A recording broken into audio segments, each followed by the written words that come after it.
Good morning students. तो आप लोग कैसे हैं? उम्मीद है कि अच्छे होंगे। ठीक है, सवाल भी हम ही कर रहे हैं, जवाब भी हम ही दे रहे हैं। ठीक है, तो चलिए welcome back to the economics class once again. ठीक है, तो हम लोग स्टार्ट करते हैं। हम लोग का लास्ट टॉपिक जो हम लोग किए थे वो था exception to the law of demand.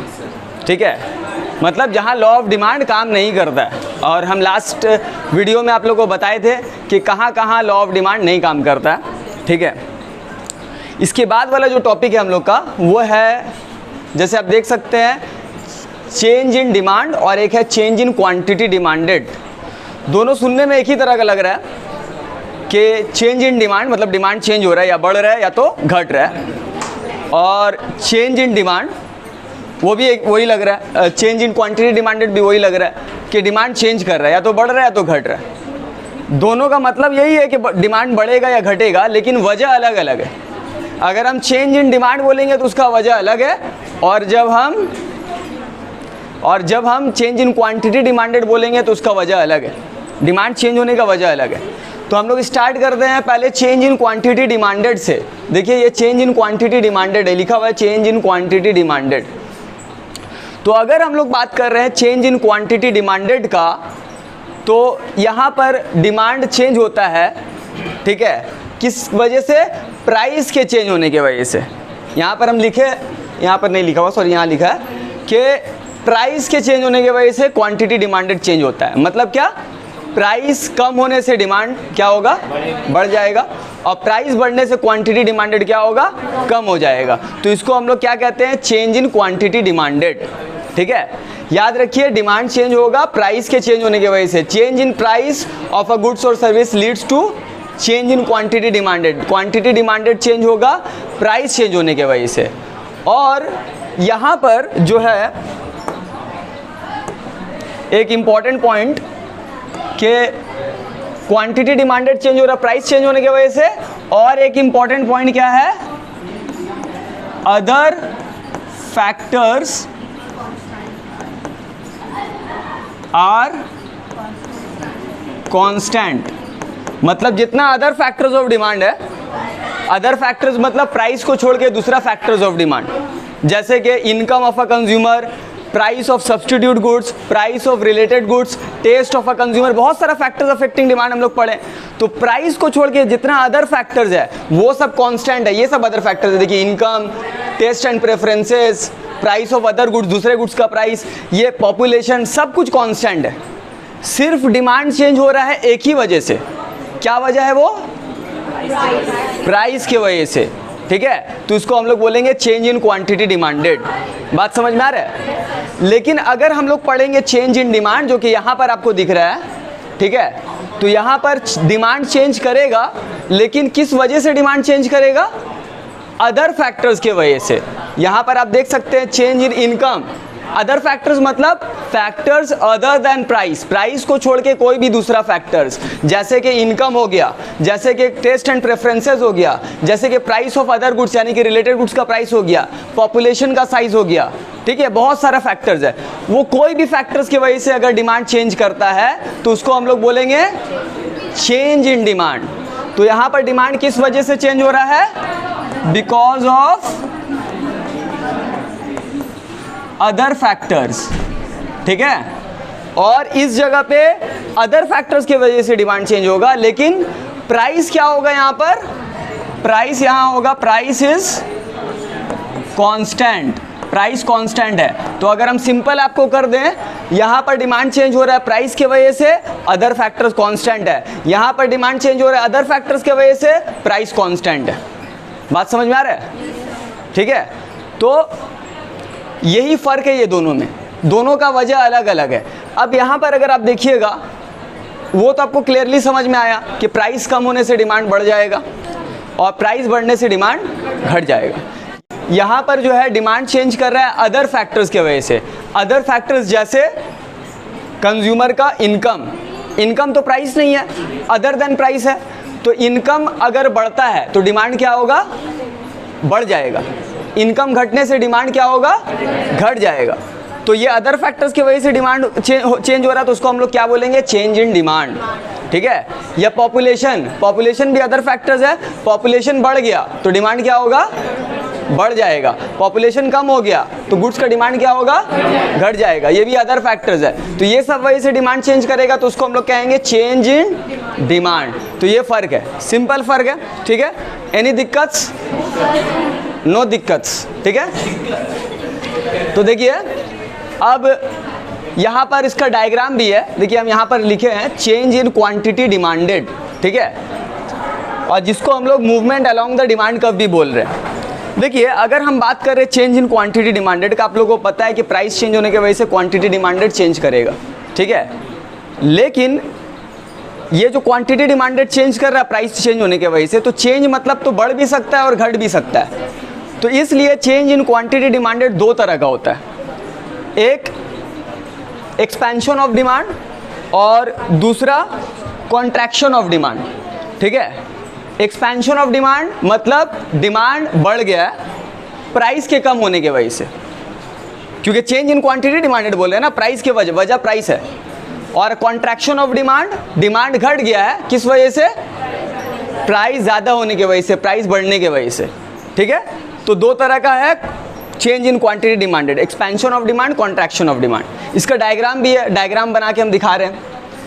जैसे कि आप देख सकते हैं यहाँ पर प्राइस है वर्टिकल एक्सिस में और क्वांटिटी डिमांडेड है हॉरिजॉन्टल एक्सिस पे, ठीक है।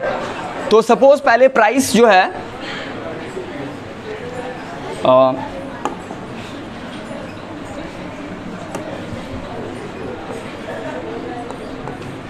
प्राइस P1 था, ठीक है,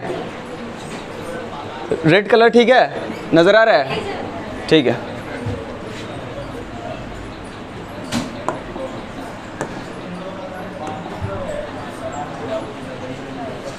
तो पहले प्राइस क्या था, P1 था, और इस प्राइस पे क्वांटिटी डिमांडेड कितना था, Q1, ठीक है। एक्चुअली क्या है कि हम यहाँ नंबर लेके भी दिखा सकते हैं, लेकिन कभी भी आप बुक पढ़िएगा तो बुक में नंबर्स तो नहीं रहता है। जैसे कि मान लीजिए ये प्राइस 100 रुपया है और क्वांटिटी डिमांडेड कितना है, 5000 है, ठीक है। हम नंबर भी लिख सकते हैं, कोई सा प्रॉब्लम नहीं है। प्राइस कितना है, नहीं मतलब नंबर पे अगर हम बोले ये 100 रुपया है और डिमांड 5000 है, ठीक है, तो 100 रुपया ये 10-20 करके 100 यहाँ पे आया, ठीक है। तो इस प्राइस पे क्वांटिटी डिमांडेड यहाँ पर है, तो प्लॉटिंग पॉइंट आया यहाँ पे, ठीक है। तो ये प्लॉटिंग पॉइंट, इसको हम क्या बोल दिए, A1, इसका हम नाम लिख दिया प्लॉटिंग पॉइंट का A1। इस प्राइस पे क्वांटिटी डिमांडेड Q1 है। एक्सपेंशन ऑफ डिमांड में क्या होगा, प्राइस कम होगा और क्वांटिटी डिमांडेड उस वजह से बढ़ जाएगा। तो प्राइस देखिए हम इसको कम कर दे रहे हैं, प्राइस P2 हो गया, नीचे चला गया प्राइस, ठीक है। 100 रुपया से 80 रुपया हो गया, बात समझ में आ रहा है। प्राइस कम होने की वजह से क्वांटिटी डिमांडेड क्या होगा, बढ़ जाएगा। तो डिमांड क्या हो गया, पहले 5000 पीस था, अभी 7000 हो गया, बढ़ गया, आगे चला गया, है ना। तो अब प्राइस P2 पे क्वांटिटी डिमांडेड क्या है, Q2। तो प्लॉटिंग पॉइंट कहाँ पे आया, यहाँ पे, इसको नाम दे दिया हम लोग A2। दोनों प्लॉटिंग पॉइंट को जोड़ देंगे तो हम लोग का क्या आएगा, डाउनवर्ड स्लोपिंग डिमांड कर्व, क्योंकि प्राइस और क्वांटिटी डिमांडेड में इन्वर्स रिलेशन है, तो कर्व डाउनवर्ड स्लोपिंग आया है। और सबसे पहला प्लॉटिंग पॉइंट कौन सा था हम लोग का, A1, क्योंकि प्राइस P1 था, क्वांटिटी डिमांडेड Q1 था। उसके बाद दूसरा प्लॉटिंग पॉइंट कौन सा है, A2, मतलब हम लोग A1 से A2 में मूव किए, ठीक है, डाउनवर्ड। इसको क्या बोलते हैं हम लोग, क्या हुआ actually, downward movement along the demand curve. क्या हुआ, पॉइंट A1 से A2 में हम लोग जब मूव किए तो डाउनवर्ड मूवमेंट हो रहा है डिमांड कर्व में। मूवमेंट क्यों, क्योंकि हम लोग एक पॉइंट से दूसरा पॉइंट पे मूव कर रहे हैं। ये दिखा रहा है एरो नीचे जा रहा है, इसका मतलब प्राइस कम हो गया है, और ये एरो राइट जा रहा है, मतलब क्वांटिटी डिमांडेड बढ़ गया है। तो प्राइस घटने से क्वांटिटी डिमांडेड बढ़ गया, इसको हम लोग बोलते हैं एक्सपेंशन ऑफ डिमांड।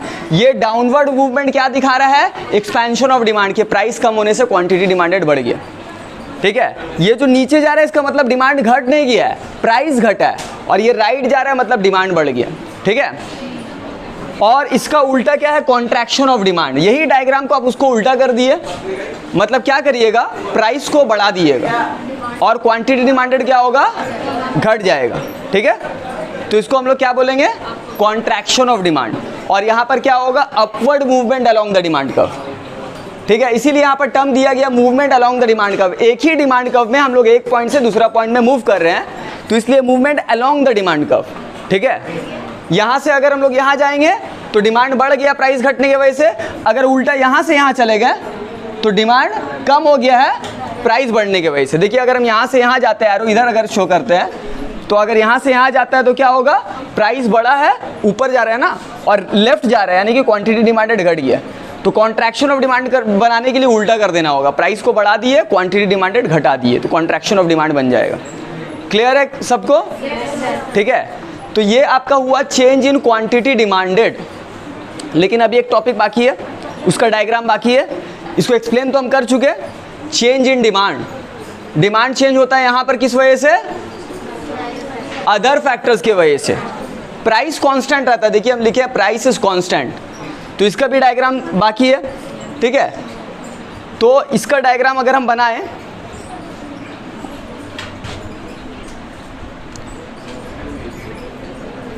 यहाँ आप देख सकते हैं कि चेंज इन डिमांड लिखा है, चेंज इन डिमांड, और यहाँ लिखा है shift in demand curve. Demand curve shift होगा यहाँ पे। ठीक है, ये डायग्राम है, देखिए ये जो चेंज इन डिमांड है ये भी दो तरह का है, एक इंक्रीज इन डिमांड और दूसरा decrease in demand. Increase in demand मतलब होता है कि डिमांड बढ़ गया है अदर फैक्टर्स की वजह से, इनकम बढ़ने की वजह से, पॉपुलेशन बढ़ने की वजह से, कोई भी अदर फैक्टर्स की वजह से, प्राइस की वजह से नहीं, प्राइस कांस्टेंट है। और डिक्रीज इन डिमांड मतलब क्या होगा, जो कि नेक्स्ट वाला होगा हम लोग का यहाँ पे, डिक्रीज इन डिमांड, इसका मतलब है डिमांड घट गया है अदर फैक्टर्स की वजह से, प्राइस कांस्टेंट है। वहाँ पर क्या हो रहा था, तो देखिए ये फर्क है एक्सपेंशन ऑफ डिमांड में और इंक्रीज इन डिमांड में। दोनों का मतलब क्या है, डिमांड बढ़ गया, लेकिन एक्सपेंशन ऑफ डिमांड में बढ़ा है डिमांड प्राइस कम होने की वजह से, और इंक्रीज इन डिमांड में डिमांड बढ़ा है अदर फैक्टर्स की वजह से। ठीक है, वैसे ही कॉन्ट्रैक्शन ऑफ डिमांड और डिक्रीज इन डिमांड में फ़र्क है। कॉन्ट्रैक्शन ऑफ डिमांड मतलब होता है प्राइस बढ़ने से डिमांड घटा है, अदर फैक्टर्स कांस्टेंट है, और डिक्रीज इन डिमांड में क्या हो रहा है, अदर फैक्टर्स की वजह से डिमांड घटा है, प्राइस कांस्टेंट है। बात समझ में आ रहा है? तो अभी हम लोग बात कर रहे हैं इंक्रीज इन डिमांड, तो इसका डिमांड कर्व कैसा बनेगा, ये चेंज इन डिमांड के अंदर में आ रहा है, यहाँ पर डिमांड चेंज होगा अदर फैक्टर्स की वजह से। तो अब देखिए एक काम करते हैं हम लोग, यहाँ पर एक डिमांड कर्व हम लोग बना दे रहे हैं। ठीक है,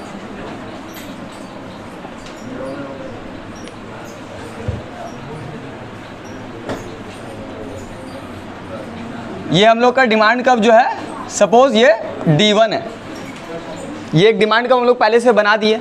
हम लोग को पता है ये डिमांड कर्व क्या दिखाता है, अलग अलग प्राइस पे अलग अलग क्वांटिटी डिमांडेड। ये दिखा रहा है जब प्राइस मान लीजिए ₹100 है, ठीक है, जब प्राइस ₹100 है तो क्वांटिटी डिमांडेड कितना है, ये प्लॉटिंग पॉइंट है ना, तो क्वांटिटी डिमांडेड जो है 5000 यूनिट्स है। यहाँ से लेके यहाँ तक क्वांटिटी मेजर करेंगे, क्वांटिटी तो हॉरिजॉन्टल एक्सिस में मेजर होता है, तो इस प्राइस पे डिमांड कर्व पे यहाँ टच कर रहा है ना, मतलब 5000, ये 5000 है सपोज, 100 रुपये में डिमांड कितना है 5000, और कम कर देंगे प्राइस तो क्या होगा, देखिए अगर मान लीजिए प्राइस इसको हम कर दिए ₹70, तो डिमांड ये इतना कितना हो गया, ये मान लीजिए हो गया 7000। ठीक है, तो 100 रुपये में डिमांड 5000 है, 70 रुपये में 7000 है। ठीक है, तो ये तो अगर हम यहाँ से यहाँ मूव कर रहे हैं तो मूवमेंट हो गया डिमांड कर्व पे, लेकिन अब हम बात कर रहे हैं कि ये तो डिमांड कर्व अलग अलग प्राइस पे अलग अलग क्वांटिटी डिमांडेड दिखा रहा है। चेंज इन डिमांड में, इंक्रीज इन डिमांड में क्या होगा, अदर फैक्टर्स की वजह से डिमांड बढ़ेगा। मान लीजिए ये पहले मेरा पुराना डिमांड कर्व है, ये वाला पुराना डिमांड कर्व, जब मेरा प्राइस 100 रुपया था तो हम 5000 पीस खरीद रहे थे, मार्केट में लोग 5000 पीस खरीद रहे थे वो गुड्स। ठीक है, मान लिए कि 100 रुपया का जो है, जैसे इससे पहले भी वो एग्जाम्पल दिए थे, कोई भी एग्जाम्पल ले लिए, 100 रुपये का कोई प्रोडक्ट है, जैसे कि मान लीजिए डेयरी मिल्क है, डेयरी मिल्क सिल्क है, तो 100 रुपया में 5000 पीस मार्केट में उसका डिमांड है। तो अब क्या हुआ कि लोगों का इनकम बढ़ गया, लोगों का इनकम बढ़ गया। तो ये तो पहले था कि प्राइस 100 रुपये जब था तो लोग 5000 डेयरी मिल्क खरीद रहे थे, जब पहले था, लेकिन अब जब इनकम बढ़ गया है, ठीक है, तो वही 100 रुपया में 5,000 डायरी मिल्क खरीदेंगे क्या? पहले से ज़्यादा खरीदेंगे क्योंकि इनकम बढ़ गया। तो वही 100 रुपया पे डिमांड अभी 5,000 नहीं होगा, बल्कि इसको हम और आगे लेके चले जा रहे हैं, ठीक है। ये जो है क्या हुआ, प्लॉटिंग पॉइंट यहाँ पे आ गया, मतलब यहाँ से लेके यहाँ तक कितना है, ये टोटल 8,000 है सपोज, ठीक है। यहाँ से लेके यहाँ तक 8,000 है, पहले 5,000 पीस डिमांड था, अभी क्या हो गया, इतना और आगे बढ़ गया, ठीक है।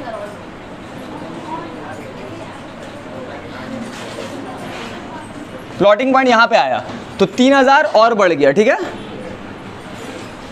ये टोटल यहाँ से यहाँ 8,000 हो गया। उसके बाद देखिए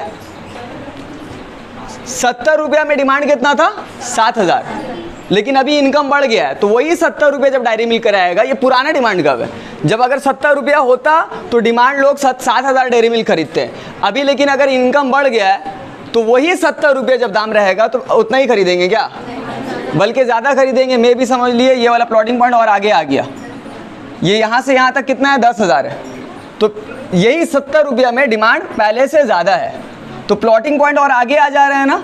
तो ये प्लॉटिंग पॉइंट है, ये वाला इसको जोड़ देंगे तो कब कैसा आया, डिमांड कब शिफ्ट कर गया, दहना शिफ्ट कर गया। दहना शिफ्ट कर गया मतलब इंक्रीज इन डिमांड। इसका मतलब ये हो रहा है कि सेम प्राइस पे डिमांड और आगे बढ़ जा रहा है, सेम प्राइस पे डिमांड और आगे बढ़ जा रहा है, ठीक है। प्राइस कांस्टेंट भी है, सेम प्राइस पे इनकम बढ़ने की वजह से डिमांड बढ़ गया। या इनकम भी हो सकता है, कुछ और भी रीज़न हो सकता है, जैसे कि मान लिए 100 रुपया में 5,000 पीस डिमांड था, ठीक है। अभी पॉपुलेशन बढ़ गया, वहाँ पर लोग ज़्यादा रह रहे हैं, तो वहाँ पर 5,000 डेयरी मिल्क नहीं उसका डिमांड है, बल्कि 8,000 हो गया है, क्योंकि ज़्यादा कंज्यूमर्स है, ज़्यादा पॉपुलेशन है, तो ज़्यादा कंज्यूमर्स है और ज़्यादा डिमांड है प्रोडक्ट का, ठीक है। पॉपुलेशन बढ़ने की वजह से वही प्राइस पे आगे बढ़ गया डिमांड, तो इसलिए डिमांड कब क्या होता है, शिफ्ट करता है। तो याद रखिएगा, इंक्रीज इन डिमांड होगा तो डिमांड कब कहाँ शिफ्ट करेगा, राइटवर्ड शिफ्ट होगा डिमांड कब, और अगर डिक्रीज इन डिमांड होगा तो लेफ्टवर्ड, कब को कहीं उल्टा बायां शिफ्ट कर दिएगा, ठीक है। तो ये फर्क है, अगर डिमांड बढ़ता है तो राइटवर्ड शिफ्ट होगा और घटता है तो लेफ्टवर्ड शिफ्ट होगा, ठीक है।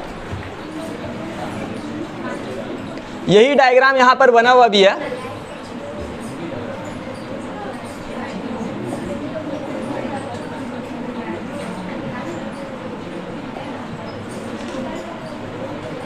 यहां आप देख सकते हैं।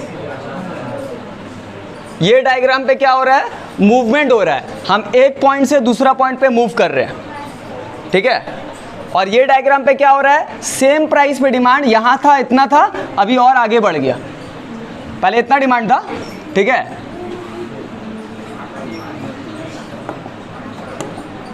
पहले डिमांड यहां तक, ये प्राइस पे इतना डिमांड था, अभी क्या हुआ, वही प्राइस पे और आगे बढ़ गया डिमांड। और ये नीचे ये वाला प्राइस पे देखिए, पहले डिमांड इतना था, अब और आगे बढ़ गया। तो इसलिए प्लॉटिंग पॉइंट जो नया डिमांड कब का ऐसा आ रहा है, तो इसको जोड़ दिया तो नया डिमांड कब आ गया। तो राइट शिफ्ट मतलब इंक्रीज इन डिमांड और लेफ्ट शिफ्ट मतलब डिक्रीज इन डिमांड। तो दोनों में ओवरऑल फर्क क्या हो गया, चेंज इन क्वांटिटी डिमांडेड और चेंज इन डिमांड में ये फर्क है। चेंज इन क्वांटिटी डिमांडेड में डिमांड चेंज करता है प्राइस के चेंज होने की वजह से, और चेंज इन डिमांड में डिमांड चेंज करता है अदर फैक्टर्स के वजह से।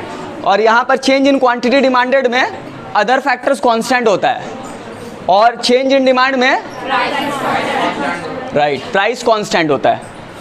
चेंज इन क्वांटिटी डिमांडेड में मूवमेंट अलोंग द डिमांड कब होता है, और यहाँ पर चेंज इन डिमांड में शिफ्ट इन द डिमांड कब होता है, राइट या तो लेफ्ट, ठीक है। बात समझ में आ रहा है। तो यहाँ